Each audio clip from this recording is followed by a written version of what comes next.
Welcome to the video lecture series. एक बार फिर से आपका स्वागत है। विचारक, विश्वास और इमारतें का पार्ट 3 आज आपके सामने लेकर के मैं आई हूँ। Doctor Harita Arora, lecturer history from Delhi. Chapter पर मैं आगे बढ़ूं, आज के पार्ट पर आगे बढ़ूं उससे पहले मैं एक बात कहना चाहूंगी कि सीबीएसई के जितने भी अपडेटेड सिलेबस है, मेरे लेक्चर्स आपको उसके अकॉर्डिंग ही मिलेंगे, जो आपके लिए बोर्ड के एग्जाम के हिसाब से ध्यान में उसको रखते हुए बनाए गए हैं। तो सीबीएसई की क्या जो अपडेट है, करंट अपडेट है, उस पर ना जाते हुए मेरे लेक्चर्स ही आपको उसके अकॉर्डिंग ही आगे मिलेंगे। फिर भी यदि किसी को कोई प्रश्न पूछना हो तो आप मेरे से पूछ सकते हैं, आप कमेंट कर सकते हैं और नीचे अपना प्रश्न डाल सकते हैं, क्वेश्चन डाल सकते हैं, आपको आंसर उसका मिल जाएगा। देखिए, आज विचारक, विश्वास और इमारतों पर हम सांची और अमरावती, एक महत्वपूर्ण ऐतिहासिक स्मारक, that is important historical monument, Sanchi and Amravati पर हम बात कर चुके हैं।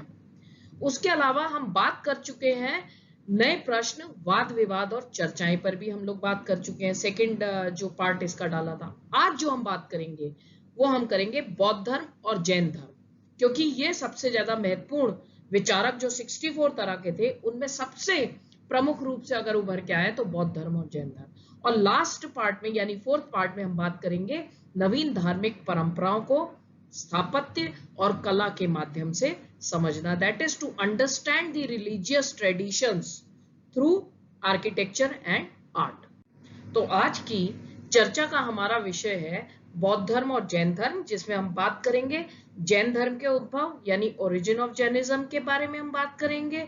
हम बात करेंगे जैन धर्म की शिक्षाओं यानी टीचिंग्स ऑफ जैनिज्म के बारे में। हम बात करेंगे जैन धर्म की शिक्षाओं का संकलन यानी compilation of teachings of Mahavir, यानी जो बिखरी बिखरी पड़ी थी उनको एक जगह समेटना। और इसके साथ ही साथ हम बात करेंगे जैन धर्म के विस्तार पर यानी स्प्रेड ऑफ जैनिज्म, की ये धर्म कहां तक फैला, कहां तक इसका विस्तार हुआ। उसी तरह से हम बात करेंगे बौद्ध धर्म के बारे में। जिस तरह से जैन धर्म के ओरिजिन की बात की, उसी तरह ओरिजिन ऑफ बुद्धिज्म यानी बौद्ध धर्म के उद्भव की बात करेंगे। जिस तरह से जैन धर्म की शिक्षाओं की बात की, उसी तरह से हम टीचिंग्स ऑफ बुद्धा की यानी बौद्ध धर्म की शिक्षाओं के बारे में बात करेंगे। और हम बात करेंगे बौद्ध साहित्य की पुनर्रचना यानी प्रिपरेशन और उसके प्रिजर्वेशन, बुद्धिस्ट टेक्स्ट के प्रिजर्वेशन की बात करेंगे। हम बात करेंगे बुद्धिस्ट ऑर्गेनाइजेशन या संघ की, जहां पर बौद्ध भिक्षु भिक्षुनियां रहते थे और बौद्ध धर्म के विस्तार में इनका योगदान भी रहा। इसके साथ ही साथ हमने बात करेंगे यहाँ पर बौद्ध धर्म के तेजी से प्रसार के कारण यानी causes of the rapid growth of Buddhism, कि वो इंडिया ही नहीं बल्कि इंडिया के बाहर भी कई कंट्रीज में कैसे फैला और क्यों फैला उसके कारण। और अंत में हम बात करेंगे बौद्ध धर्म और जैन विचारधारा के बीच में तुलना यानी comparison between Buddhism and Jainism, तुलना।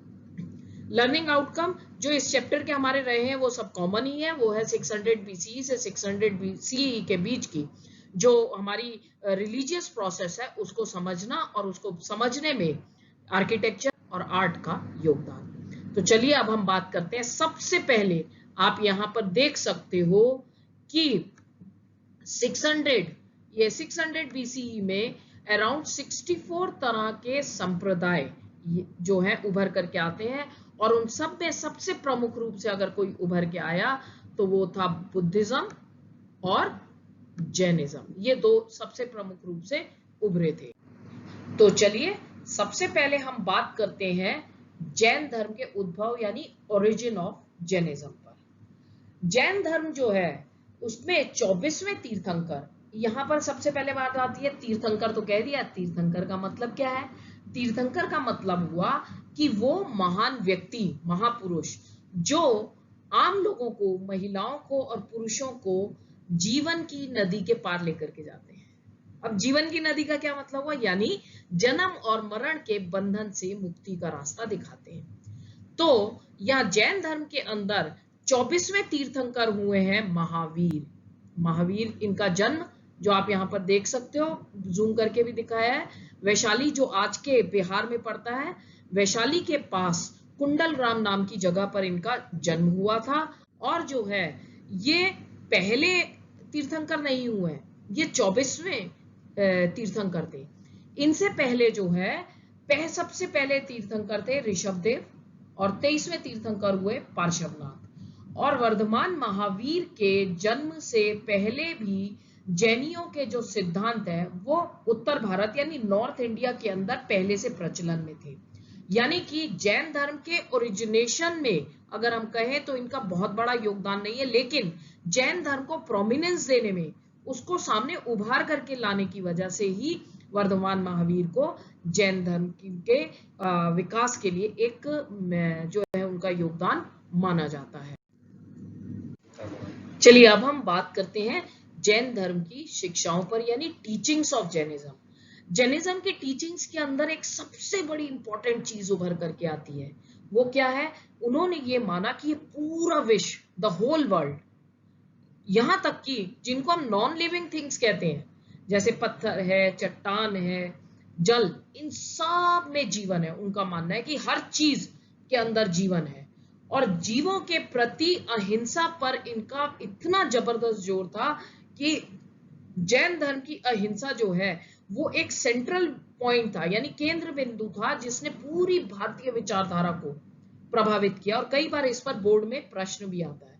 और जो है इनका मानना था कि इंसान है, जानवर है, पेड़ पौधे हैं, कीड़े हैं, मकोड़े हैं, किसी को भी नहीं मारना है। अति अहिंसावादी कई बार इनको माना जाता है, अहिंसावादी, दैट इज नॉन वायलेंस। तीसरी चीज है कि इनका यह मानना था कि पुनर्जन्म यानी rebirth, birth and rebirth, rebirth जो है वो हमारे कर्मों पर आधारित है, यानी क्या हमने कर्म किया उसी के आधार पर हमारा जो है अगला जन्म निर्धारित होगा। और कर्म के चक्र से अगर मुक्ति चाहिए तो कर्म के चक्र से मुक्ति मिलेगी त्याग से और तपस्या से। यानी कि कर्म के बंधन से अगर हम मुक्त होंगे तो हम जीवन मरण के बंधन से भी मुक्त हो जाएंगे, यानी पुनर्जन्म होगा ही नहीं। और इस त्याग कर्म के चक्र से मुक्ति के लिए कौन सा रास्ता है जो जैन धर्म ने बताया? उन्होंने कहा त्याग का और तपस्या का रास्ता है। और इस त्याग और तपस्या को हम कैसे कर सकते हैं? त्याग जो है कहां से होगा? इस दुनिया से, इस संसार से। और मुक्ति के लिए विहारों में रहना होगा, यानी घर परिवार को छोड़ना पड़ेगा। और विहार स्पेशली बने हुए थे जहां पर जो है जैन साधु रहा करते थे। और विहारों में रहना ही अनिवार्य नहीं होगा, बल्कि साधु और साध्वियों को बहुत इंपॉर्टेंट 5 व्रत करने पड़ते थे। इसको कहा जाता है पंच महाव्रत। क्या क्या थे वो? कि हत्या नहीं करोगे, यानी किसी का मर्डर नहीं करोगे, चोरी नहीं करना, यानी कभी भी नो स्टीलिंग, झूठ ना बोलना, नो लाइंग, ब्रह्मचर्य। ब्रह्मचर्य के लिए वर्ड आता है अमृषावी वर्ड आता है। ब्रह्मचर्य का मतलब हुआ कि आपको जो है अपने एक गृहस्थ जीवन को छोड़ करके आपको विहारों में रहना पड़ेगा। और धन का संग्रह ना करना, यानी पैसा इकट्ठा नहीं करना, इसके लिए एक शब्द आता है अपरिग्रह। उम्मीद करती हूँ यहां तक मेरी बात क्लियर है। तो चलिए अब हम आगे बढ़ते हैं।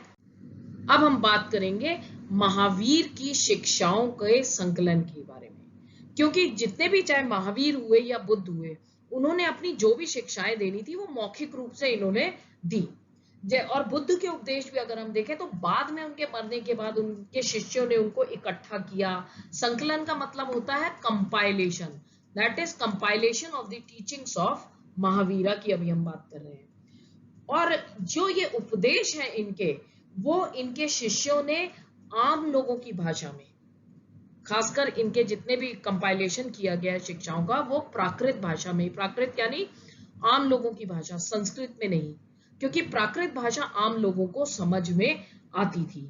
और लोगों को आकर्षित करने के लिए इनके उपदेशों को कहानियों के माध्यम से प्रस्तुत किया गया। यहाँ पर जो है उदाहरण के लिए ये उत्तराध्ययन सूत्र से लिया गया। कई बार ये जो है बोर्ड में स्रोत आधारित प्रश्न पर भी ये आ चुका है। महल के बाहर की दुनिया, इसमें जो है रानी है, एक रानी कमलावती है, कमलावती नाम की महारानी है। वो अपने पति यानी राजा से कहती है कि संन्यास ले लो। क्यों संन्यास ले लो? कहती है कि चाहे आप राज सिंहासन पर बैठे हो, ये पूरी दुनिया, सारा खजाना भी तुम्हारा हो जाए, तब भी जब मृत्यु होगी तब तो कुछ भी नहीं बचेगा, सब कुछ यहीं छूट जाएगा। तो धर्म ही और कुछ भी नहीं तुम्हारी रक्षा करेगा। यानी धर्म का मतलब है जो आपने अच्छे कर्म किए हैं, पुण्य काम किए हैं वही तुम्हारे साथ तुम्हारे मरने के बाद भी जाएंगे।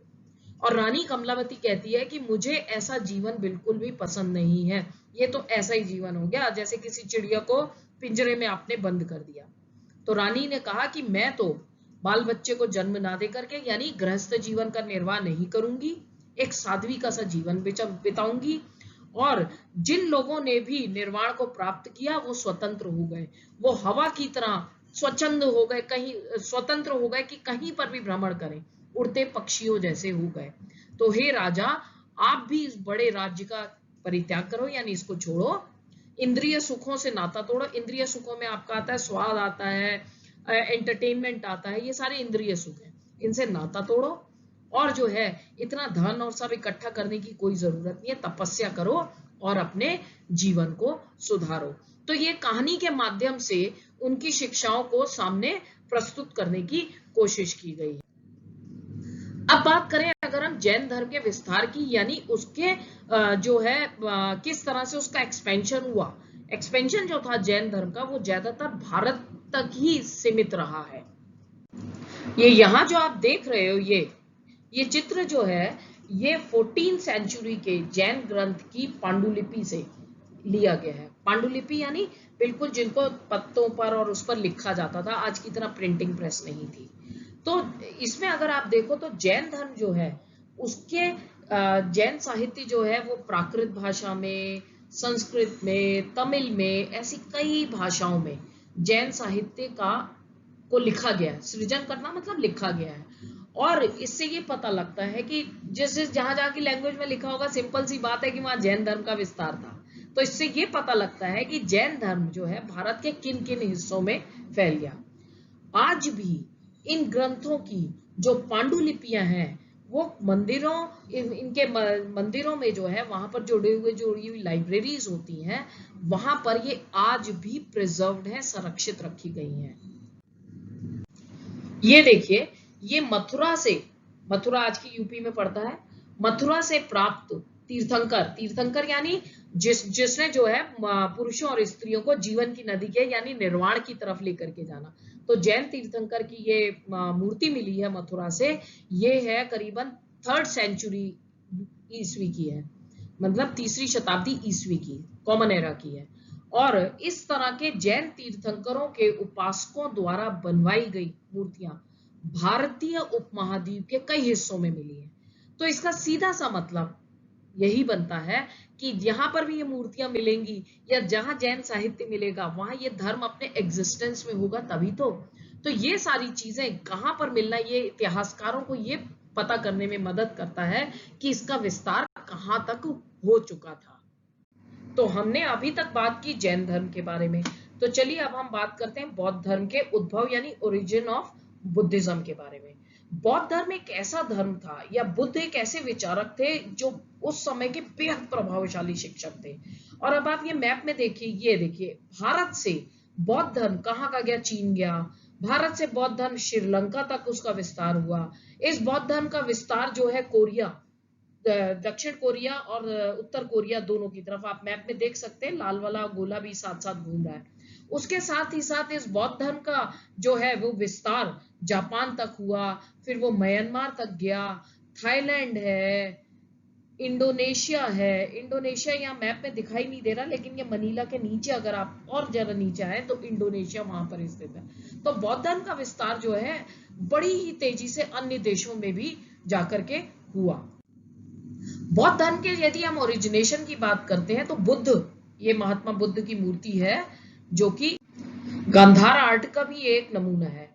महात्मा बुद्ध का जन्म माना जाता है 563 बीसीई में और मृत्यु का मोटा मोटी अंदाजा लगाया जाता है 483 बीसी, यानी अगर आप यहां से इसको देखें तो इस बीच के काल में इनका जन्म हुआ है। यदि महात्मा बुद्ध के जीवन के बारे में हम बात करें तो महात्मा बुद्ध जो है उनका जो चरित्र लेखन है, चरित्र लेखन यानी किसी भी संत के बारे में जो उसके अनुयायी उसके बारे में लिखते थे, जिसमें वो उसकी उपलब्धियों का, उसके अचीवमेंट्स का गुणगान करते थे। जरूरी नहीं है कि वो गुणगान या जो भी उसके अचीवमेंट्स के लिए लिखा हो वो फैक्चुअली हमेशा सही हो, ऐसा जरूरी नहीं है। लेकिन फिर भी संत चरित से यानी चरित लेखन से हमें जो है उस धर्म के विश्वासों के बारे में बहुत कुछ पता चल जाता था। और इंग्लिश में इसको बोला जाता है या तो बायोग्राफी या हेगियोग्राफी भी कहा जाता है।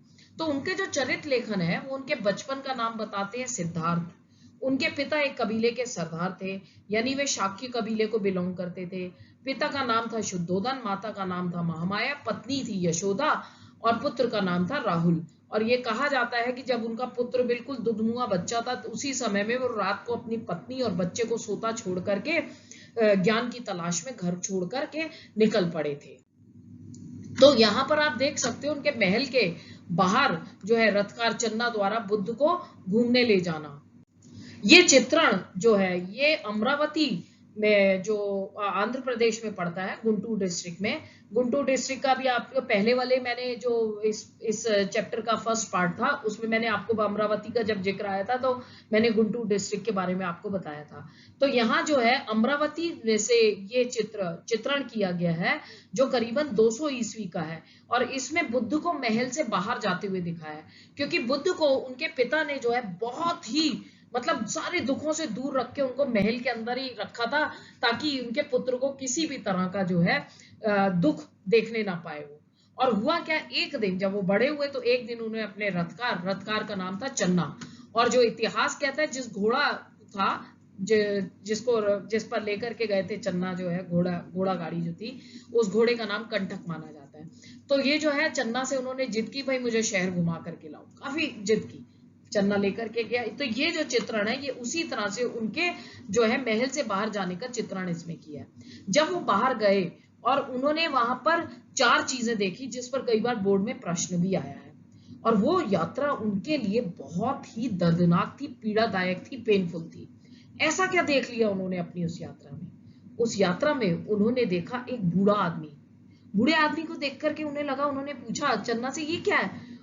चन्ना ने कहा भाई ये तो बुजुर्ग आदमी है, बूढ़ा आदमी है, और एक दिन सभी को बूढ़ा होना है। बोले अच्छा, मैं भी बूढ़ा होऊंगा? बिल्कुल आप भी बूढ़े होंगे। फिर उसके बाद उन्होंने देखा एक बीमार आदमी। उन्होंने कहा ये क्या है? तो चन्ना ने बताया कि इसको कोई बीमारी लग गई है, शरीर है, रोग लग ही जाते हैं। तीसरी चीज उन्होंने देखी एक डेड बॉडी को ले जाते हुए, लाश को। तो उन्होंने पूछा भाई ये क्या है? तो चन्ना ने कहा भाई ये तो एक डेड बॉडी है, लाश है, और एक दिन हम सभी को मरना है। और एंड में उन्होंने देखा एक सन्यासी को। उन्होंने देखा भाई ये कैसा व्यक्ति है, बड़ा खुश सा चला जा रहा है, इसके चेहरे पे एक अलग सी शांति है। तो उन्होंने पूछा चन्ना से कि ये कौन है? तो उसने कहा ये एक सन्यासी है, घर बार छोड़ करके ज्ञान की तलाश में ये निकला है। बस उसी समय बुद्ध ने निर्णय कर लिया, जब जीवन के अंदर इतने दुख हैं तो फिर मुझे तो एक सन्यासी का सा जीवन ही जो है वो चाहिए। और वहीं से इसीलिए कहा जाता है कि जो दुनिया को देखने की उनकी पहली यात्रा थी वो बहुत ही पीड़ादायक थी, दर्दनाक थी। और उस सन्यासी को देख करके उन्होंने उसी समय निर्णय ले लिया था कि भाई ये ऐसा व्यक्ति है जिसके ऊपर कोई दुख का या जीवन की इस पीड़ा का कोई असर नहीं दिख रहा। तो उन्होंने डिसाइड कर लिया, निर्णय ले लिया, और जो है कि वो सन्यास का रास्ता अपनाएंगे। और इसीलिए वो रात में अपनी पत्नी और बच्चे को सोता छोड़ करके ज्ञान की तलाश में निकल गए। और उन्होंने साधना के लिए कई वर्षों तक कड़ी साधना की, कई रास्तों का एनालिसिस किया, कई मार्गों का अन्वेषण यानी एनालिसिस किया साधना का। और कई बार तो उन्होंने अपने शरीर को इतने कष्ट में डाला कि कई बार वो मरते मरते भी बचे। और वो ये अतिवादी तरीके कहलाए जाते हैं, यानी एक्सट्रीम स्टेप्स। और आखिर में वो थक हार करके, जब ये सब भी करके कुछ नहीं मिला, तो वो आखिरकार बौद्ध गया में एक पेड़ के नीचे थक हार करके बैठे, और उस पेड़ के नीचे ही जो है उन्हें ज्ञान की प्राप्ति हुई। और तब से सिद्धार्थ जो है वो कहलाए बुद्ध यानी ज्ञानी व्यक्ति। और उन्होंने तब ये जाना कि अतिवादी मार्गों से कुछ नहीं मिलता, और उन्होंने मिडिल पाथ यानी सम्यक जीवन यापन की शिक्षा दी। यानी किसी भी चीज का आपका जीवन शैली ऐसी हो कि अतिवादी ना हो, ना अति भोग और ना अति दुख, मध्यम मार्ग की जो है उनकी शिक्षा कहलाती है। अब क्या था ये मध्यम मार्ग? तो चलिए अब हम बात करते हैं बुद्ध की शिक्षाओं की यानी टीचिंग्स की। बुद्ध की जो शिक्षाएं हैं वो त्रिपिटक यानी 3 टोकरियां जिसके अंदर बुद्ध की शिक्षाओं का संकलन किया गया है। उसमें पहली है सुत्त पिटक यानी सेइंग्स ऑफ बुद्धा, यानी बुद्ध ने जो भी उपदेश दिए उनको कहानियों के आधार पर जो उसका रिकंस्ट्रक्शन किया गया वो रखी गई है सुत्त पिटक के अंदर। कुछ कहानियों में उनके चमत्कारों का भी वर्णन है, लेकिन दूसरी कहानियां जो हैं वो ये बताती हैं कि बुद्ध का ज्यादा जोर जो था वो लोगों को अपने विवेक बुद्धि और तर्क के आधार पर जीवन जीने का दिशा देने का था। उस पर एक कहानी भी बड़ी इंटरेस्टिंग सी आती है कि एक बार एक स्त्री रोती हुई आई बुद्ध के पास, उसकी गोद में उसका मरा हुआ बच्चा था और उसने उस मरे हुए बच्चे को बुद्ध की पैरों में रख दिया। रोते रोते बुद्ध से कहा कि इसको जिंदा कर दो, क्योंकि जनरली आप देखिए आज भी हमारी साइकोलॉजी, संतों से हमारी उम्मीद रहती है भैया कोई चमत्कार कर दो और मेरी इच्छा को पूरी कर दो। तो बुद्ध ने उस महिला से कहा कि इस बच्चे को जिंदा कर दूंगा, लेकिन पहले तुम जाओ हर घर और उस घर से भिक्षा लेकर के आओ जिस घर में कोई भी डेथ ना हुई हो। वो महिला गई, ऐसा तो कोई घर मिलना ही नहीं था, क्योंकि death is a universal truth. वो वापस आई, उसे समझ आ गया और बुद्ध के चरणों पर गिर पड़ी। तो बुद्ध ने कैसे समझाया?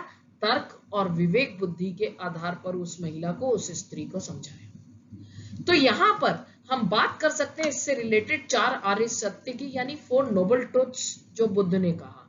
क्या है? वर्ल्ड इज एवर चेंजिंग, विश्व लगातार बदल रहा है, इसीलिए अनित्य है, कॉन्टिन्यूअसली चेंजिंग। ये there is nothing permanent in this world, यहाँ कुछ भी स्थायी या शाश्वत नहीं है, इसीलिए आत्मविहीन है। और इस मोमेंटरी वर्ल्ड में जो दुख है, सॉरो है, is an integrated element of human life, यानी मनुष्य के जीवन का एक बहुत ही गुथा हुआ अंतर्निहित हिस्सा है दुख। तो या तो हम दुख में डूब जाए या दुख से बाहर आए। तो यहां दुख से बाहर आने की बात की है बुद्ध ने, क्या? घोर तपस्या और विषय आसक्ति, यानी चीजों के प्रति मोह बंधन में बंधने के बजाय मध्यम मार्ग। उनका मध्यम मार्ग में अष्टांगिक मार्ग, अष्ट यानी 8 उन्होंने तरीके दिए हैं, जिसके अंदर उन्होंने कहा सम्यक आचरण हो, सम्यक बुद्धि हो, सम्यक जीवन हो, सम्यक विचार हो। इस तरह से उन्होंने उसके अंदर 8 बातें कही हैं। अष्टांगिक मार्ग को अपना करके मनुष्य जो है वो दुखों से मुक्ति पा सकता है। तो ये हो गए उनके 4 नोबल ट्रुथ्स। एक चीज और यहां पर आती है, बुद्ध ने ईश्वर के है या ईश्वर नहीं है इस बारे में कुछ भी नहीं कहा है। दूसरी चीज, बुद्ध ने बोला कि इस समाज का जो निर्माण है वो जो है ईश्वर ने नहीं किया, इस समाज का निर्माण जो हुआ है वो मनुष्यों ने खुद किया है। अभी मैंने आपके साथ 2nd या 3rd चैप्टर में इस बारे में बात भी की थी कि मनुष्यों ने जब कोई हिंसक हो गया, कपटी हो गया, लालची हो गया, तो तब जरूरत पड़ी कि हम में से किसी को एक महासम्मत बना करके रखें सामने, और वो जो सही बात पर पुरस्कृत करे और गलत बात पर डांटे। ये पहले अगर आप याद करो मेरे पिछले वीडियोस में, तो इसके अंदर बुद्ध ने कहा कि समाज का निर्माण जो है वो मनुष्यों ने खुद किया है, और इस जन्म और मरण के बंधन से मुक्ति भी इंसान को खुद करनी पड़ेगी। इसीलिए आपो दीपो भवा, यानी अपने दीपक स्वयं बनो, अपने आप को जो है इस निर्वाण प्राप्ति के लिए, यानी जन्म और मरण से बंधन से मुक्ति के लिए खुद ही इच्छा, अपने प्रयत्न करने पड़ेंगे, अपने अहंकार को खत्म करना पड़ेगा, अपनी इच्छा को खत्म करना पड़ेगा, यानी अपने खुद के प्रयत्नों के द्वारा। और साथ ही साथ वो राजाओं को और गृहपति यानी जो गृहस्थ लोग हैं, जो अपना परिवार के संग रहते हैं, उनको उन्होंने, बुद्ध ने कहा कि दयावान बनो, करुणा रखो, अच्छे आचारवान हो, यानी अच्छा जीवन यापन अपना करो। इसकी सलाह बुद्ध ने उन सबको दी। आपकी किताब के पेज नंबर 91 में सोर्स है स्रोत 5, जो कि है व्यवहार में बौद्ध धर्म। उसमें ये दिया गया है, ये सुत्त पिटक से ही लिया है, जिसमें बुद्ध जो है सिगल नाम के एक अमीर गृहपति को सलाह देते हैं कि अपने नौकरी और कर्मचारियों की अच्छी 5 तरह से देखभाल करो। कैसे? उनको उनकी जितना वो काम कर सकते हैं उतना ही काम दो, खाना उनको टाइम से दो, मजदूरी दो, बीमार पड़ने पर उनकी भी सेवा, उन्हें भी जरूरत पड़ती है, और जो भी अच्छा भोजन बनाते हैं उन सबके साथ मिल बांट के खाओ, जरूरत पड़ने पर उनको छुट्टी दो। तो इस तरह से उन्होंने जो है बुद्ध ने ये शिक्षाएं दी हैं, और आप उसको स्रोत को आप अपनी बुक में देख भी सकते हो। कई बार बोर्ड के हिसाब से वो इस दुनिया से जाते जाते भी बुद्ध ने अपना अंतिम निर्देश दिया था कि तुम सब अपने लिए खुद ही ज्योति बनो और अपनी मुक्ति का रास्ता तुम्हें खुद ही ढूंढना होगा। और ये जो मूर्ति यहाँ पर ली गई है बुद्ध की, ये प्रथम शताब्दी की है। मथुरा आर्ट में जो है ये उनकी मूर्ति बनी है। अब देखिए बौद्ध साहित्य की पुनर्रचना और संकलन, यानी कि उसको कंपाइलेशन किस तरह से जो है बौद्ध साहित्य का हुआ। अब बुद्ध तो जनरली जो भी अपनी शिक्षाएं देते थे महिलाओं को, पुरुषों को, बच्चों को, जो भी प्रवचन देते थे वो वर्बली देते थे और राइटिंग में तो कहीं कुछ आया नहीं। लेकिन बुद्ध की मृत्यु के बाद, बुद्ध के जीवन काल में उनका दिया हुआ कोई भी प्रवचन जो है वो लिखा नहीं गया, लेकिन उनकी मृत्यु के बाद 5वीं से 4वीं सदी ईसा पूर्व में उनकी जो भी शिक्षाएं थी उनको इकट्ठा किया। वरिष्ठ श्रमणों की जो है एक सभा हुई। वरिष्ठ श्रमण यानी बौद्ध भिक्षु जो सीनियर होते थे उनको कहते हैं। वैशाली में ये की गई ये सभा हुई। ये वैशाली आप देख सकते हो यहाँ पर, ये रहा वैशाली मगध में। और इनकी जो है मौखिक रूप से जो इनकी शिक्षाएं थी उनका यहाँ पर फिर संकलन किया गया, यानी उसका कंपाइलेशन किया गया। अब ये कंपाइलेशन जो है पहली ये उस समय में जो शासक थे वो अजातशत्रु थे। मगध से शासन, राजगृह उनकी राजधानी थी।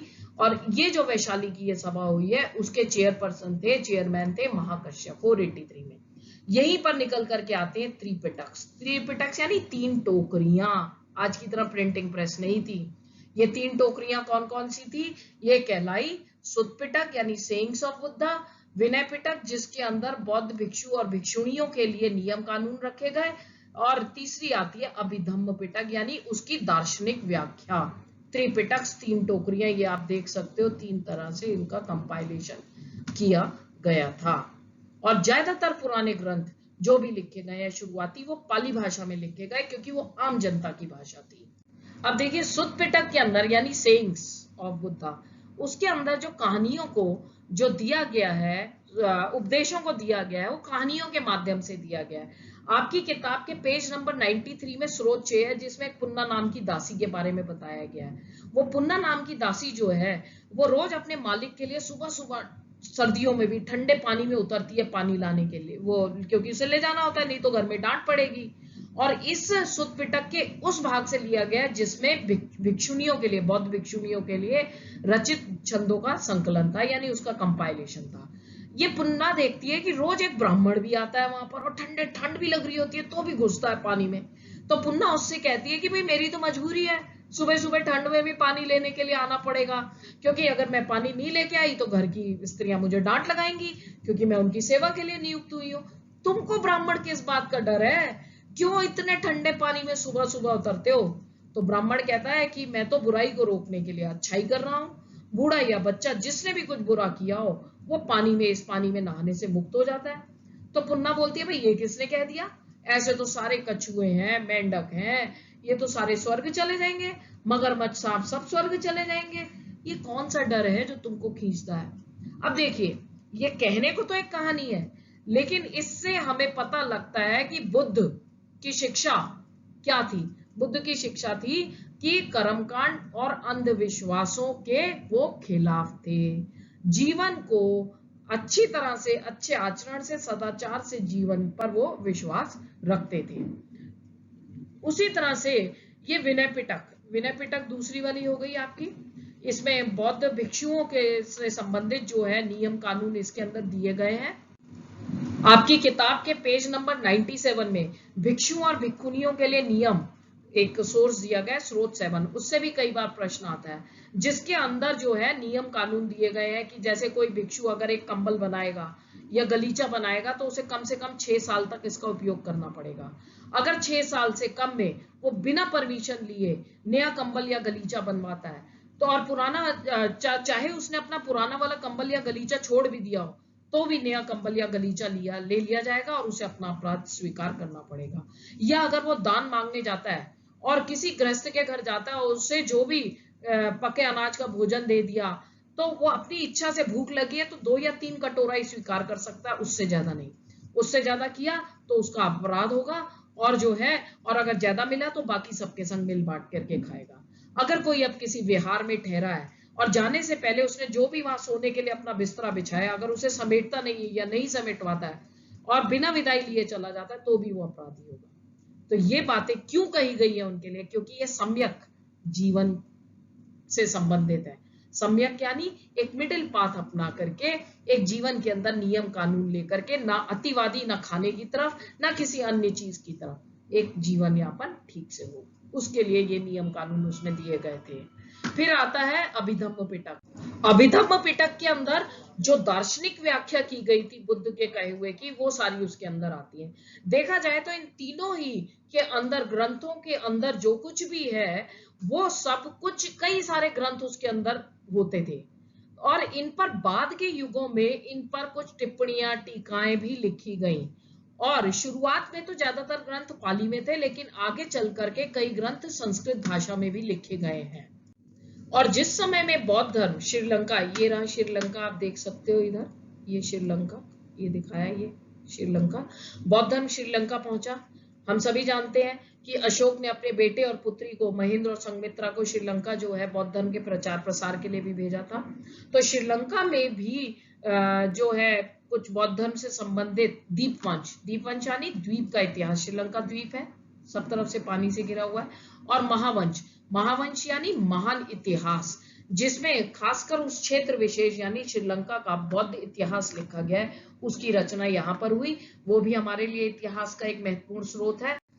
इसके अलावा कई सारे, चीन से खासकर 5वीं शताब्दी ईस्वी में बौद्ध भिक्षु फाहियान भारत आया था बौद्ध ग्रंथों की खोज में, और कुछ पुस्तकें अपने साथ अपने देश भी ले गया, जहां पर उसका ट्रांसलेशन भी किया। इसके अलावा ये देखिए, ह्वेन-सांग भी भारत में आया था। ये आया था उस समय राजा हर्षवर्धन का, कन्नौज के शासक हर्षवर्धन का शासन था 7वीं शताब्दी ईस्वी में। ये भी कुछ बौद्ध धर्म से संबंधित पुस्तकें अपने देश में ले गया, और वहां इनका अनुवाद जो है, यानी उसका ट्रांसलेशन चीनी भाषा में किया गया। इसीलिए पाली में, संस्कृत में, चीनी है, तिब्बती भाषाओं में जो है हमें बौद्ध ग्रंथ कई सारे देखने को।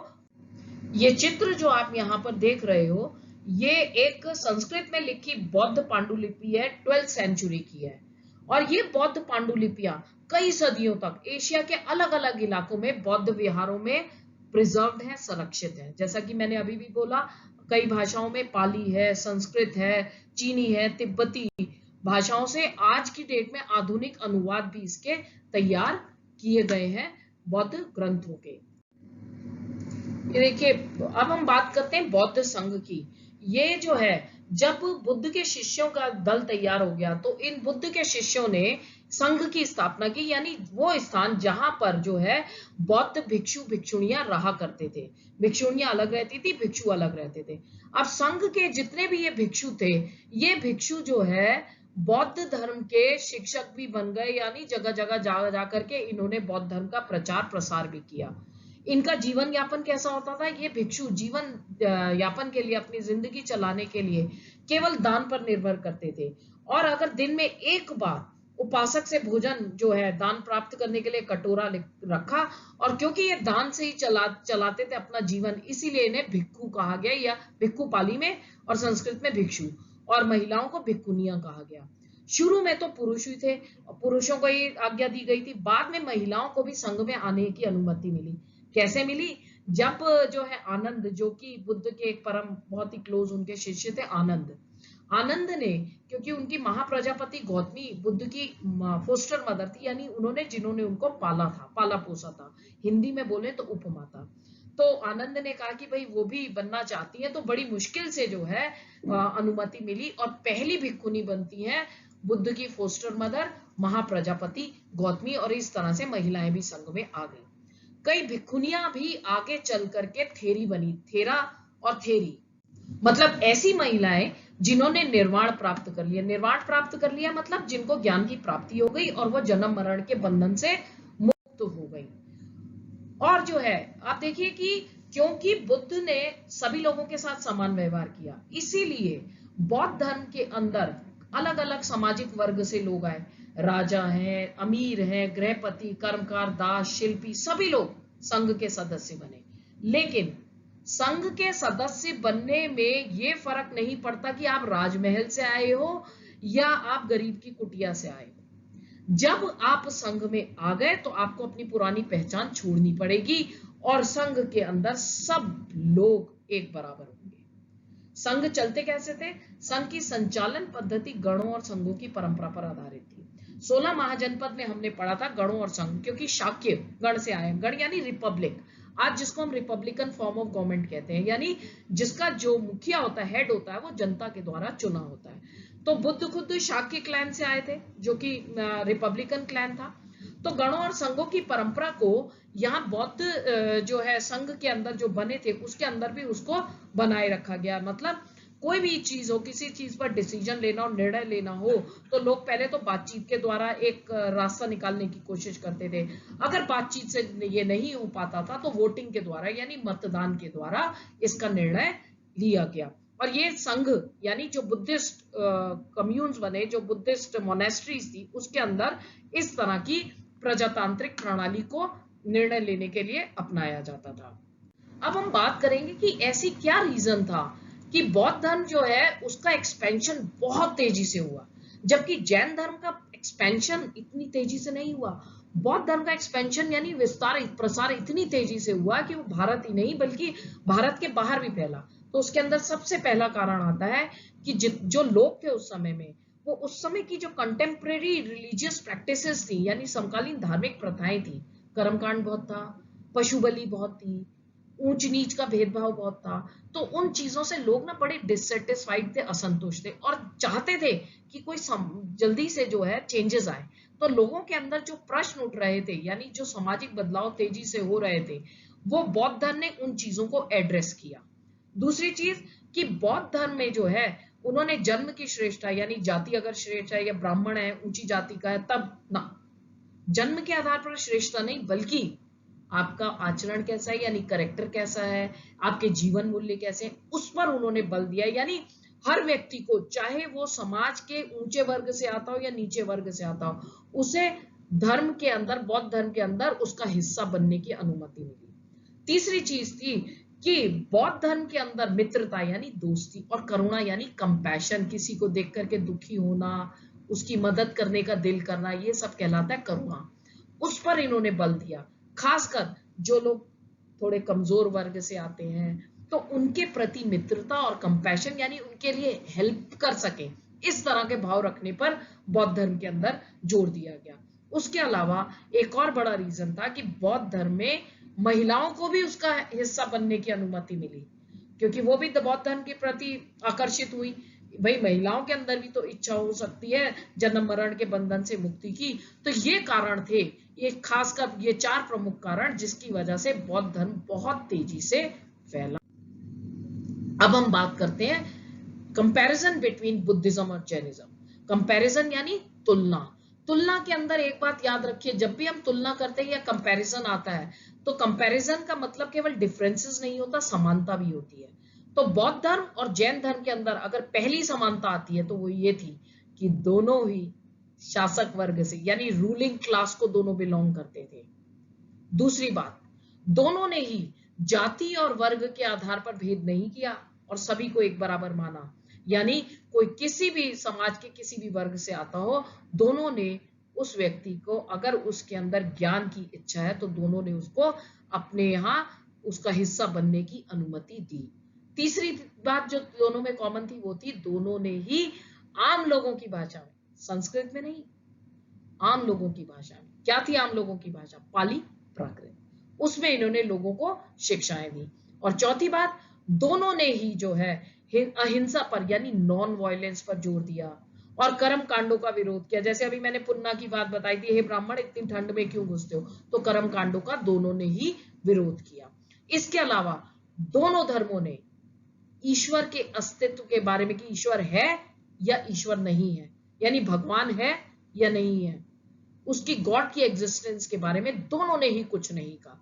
इसके अलावा दोनों ने निर्वाण या मोक्ष के लिए, यानी जन्म और मरण के बंधन से मुक्ति के लिए, to get freedom from the cycle of birth and rebirth, दोनों ने ही पर्सनल एफर्ट्स पर यानी व्यक्तिगत प्रयत्नों पर जोर दिया। तो ये तो हुई दोनों के बीच की समानता। अब असमानता क्या थी? असमानता यानी दोनों के बीच में डिफरेंस क्या था? What was the difference between Buddhism and Jainism? पहला, बुद्ध ने अगर मध्यम मार्ग यानी मिडिल पाथ, सम्यक, हर चीज में सम्यक, मिडिल पाथ को अपनाकर सम्यक जीवन यापन, यानी ना अति ना भोग में, ना अति ऑस्टेरिटी में, यानी कठिन कठोरता में, बीच का रास्ता अपना सम्यक जीवन यापन की शिक्षा दी बुद्ध ने। वहीं महावीर ने क्या कहा? महावीर ने मुक्ति के लिए कठोर तपस्या और त्याग का मार्ग चुना। अति अहिंसावादी भी कई बार कहा जाता है इस धर्म को। तो दोनों के बीच में एक डिफरेंस ये आता है कि एक अतिवादी था तो दूसरा मध्यम मार्गी था। दूसरा, बौद्ध धर्म तो मे बी मिडिल पाथ को भी अपनाया और कई राजाओं के संरक्षण भी बहुत बौद्ध धर्म को मिला। तो बौद्ध धर्म जो है भारत से बाहर मिडिल एशिया तक, यानी मध्य एशिया से होते हुए चीन है, कोरिया है, जापान है, श्रीलंका है, म्यांमार, थाईलैंड, इंडोनेशिया तक फैला। जबकि जैन धर्म का प्रचार प्रसार तो हुआ, लेकिन वो ज्यादातर भारत के ही कई हिस्सों तक रह पाया और भारत के बाहर बहुत दूसरे देशों में जैन धर्म उतना पॉपुलर नहीं हुआ। तो चलिए अब हम बात करते हैं माइंड मैप की। बौद्ध धर्म और जैन धर्म में सबसे पहले जैन धर्म के हमने उद्भव की बात की थी। जैन धर्म की शिक्षाओं की बात आती है, उनकी शिक्षाओं के कंपाइलेशन यानी compilation of the teachings and expansion, विस्तार की बात। बौद्ध धर्म के भी हमने उसी तरह से उसके उद्भव यानी ओरिजिनेशन की बात की, उनकी टीचिंग्स की बात की, साहित्य की पुनर्रचना और संकलन यानी preparation and compilation of the teachings of literature, Buddha literature, Buddhist literature and Buddhist संघ, और उसके एक्सपेंशन के रीजंस के बारे में बात की, और हमने दोनों की तुलना के बारे में बात की। चलिए अब हम बात करते हैं बोर्ड परीक्षा के लिए महत्वपूर्ण प्रश्न। देखिए बोर्ड परीक्षा में जो अब तक पूछे गए हैं, साथ में मैंने यहाँ पर ईयर भी डाला 2009 और 13 में। जैन दर्शन द्वारा दिए गए अहिंसा और त्याग के सिद्धांत ने भारतीय चिंतन परंपरा को प्रभावित किया है। उक्त कथन की महावीर के संदेशानुसार पुष्टि कीजिए। That is the principle of अहिंसा and renunciation emphasized by Jainism has left its mark on India. Support the message with Lord Mahavira's message. यहाँ पर जो महावीर की टीचिंग्स है जिसके बारे में आज की वीडियो में मैंने बात किया, वही उसका आंसर होगा। दूसरा प्रश्न, बुद्ध की शिक्षाओं का वर्णन कीजिए। वर्तमान युग में उनकी शिक्षाएं कितनी प्रासंगिक हैं, यानी एक्सप्लेन बुद्धास टीचिंग्स। आपको टीचिंग्स बुद्धा की बता देनी है जो वीडियो में मैंने बताई रखी है। How far are they relevant in contemporary period, आज के वर्ल्ड में इसके बारे में आपको खुद अपनी कंटेम्प्रेरी आपकी नॉलेज को थोड़ा अप्लाई करके देना होगा, आज भी रेलेवेंट है। आज की डेट में कम्युनलिज्म यानी सांप्रदायिकता का जो है हमें समाधान बुद्ध की टीचिंग से मिलता है। सम्यक जीवन यानी एक्सट्रीम मेटेरियलिज्म की तरफ ना जाए और एक जो है हम एक समतावादी जीवन जिए, उसका हमें यहाँ पर बुद्ध की शिक्षाओं में हमें संदेश मिलता है। अगला प्रश्न है, बुद्ध के जीवन काल में उनकी मृत्यु के पश्चात भी बौद्ध धर्म तेजी से फैला। उक्त कथन के औचित्य निर्धारित कीजिए। अभी अभी मैंने बात की थी भाई, कई राजाओं का संरक्षण भी उसको मिला और इसके अलावा टीचिंग सिंपल थी भाई, जितने भी चीनी यात्री आए वो भी उसको अपने साथ लेकर के गए। तो Buddhism grew rapidly both during the life time of the Buddha and after his death, justify the statement. सारे आंसर्स आपको वीडियो के अंदर मिल जाएंगे। आप एक बार, दो बार, तीन बार वीडियो को सुनिए, फिर भी कुछ प्रॉब्लम होती है तो आप कमेंट सेक्शन में मुझसे क्वेश्चन पूछ सकते हैं, मैं आपको आंसर दे दूंगी। उसके अलावा बुद्ध की प्रथम संसार यात्रा से उनका जीवन कैसे बदल गया, जो वो चन्ना लेकर के गया था उनको, और वो 4 इंसिडेंट्स, इसमें आप उसके बारे में बताएंगे। यानी how did the first journey of Buddha into the world outside transformed his life.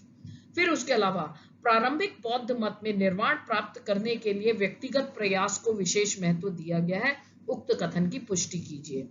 Early Buddhist teachings had given great importance to self-effort in achieving Nibbana. Justify these statement. मैंने बार बार अपने वीडियो में आपको दीपो भवा, अपने दीपक स्वयं बनो, महापरिनिर्वाण के समय बुद्ध ने खुद कहा कि अपने लिए अपने व्यक्तिगत प्रयत्न करने पड़ेंगे निर्वाण प्राप्ति के, वही आपको इसके आंसर में देना है।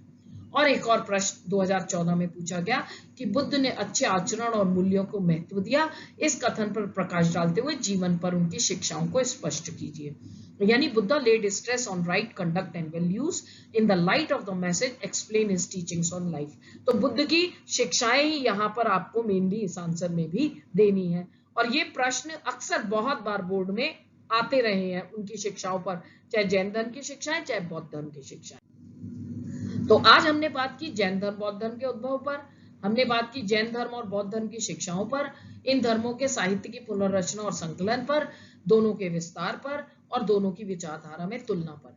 लास्ट सेशन या फोर्थ पार्ट में हम बात करेंगे नवीन धार्मिक परंपराओं को स्थापत्य और कला के माध्यम से समझना। तो मैं उम्मीद करती हूँ कि आप लोगों के लिए ये मेरा लेक्चर वैल्यूएबल रहेगा। Thank you so much for listening me. Myself doctor Harita Arora. अगर आपको पसंद आता है तो आप जरूर लाइक कीजिए और कमेंट सेक्शन में अपने कमेंट्स लिखिए, ताकि अगर कुछ और इम्प्रूवमेंट हो तो I will improve upon that. Thank you very much.